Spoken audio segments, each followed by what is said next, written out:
صباح الخير. من فترة كنت بقرا مقال بيتكلم عن احنا ليه لازم ندعم المثليين والمثلية.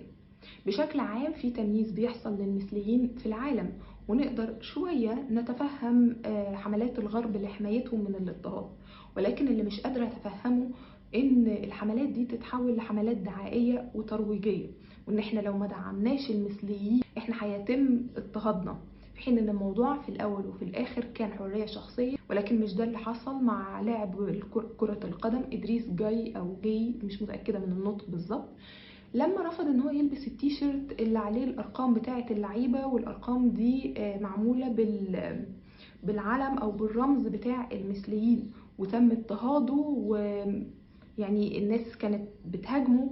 هو ليه مرضيش يعمل حاجة زي كده، في حين ان كل واحد حر في الحاجة اللي هو بيقولها وبيعملها، طول ما الحاجة دي مش بتتخطى او بتتعدى على حرية الاخرين.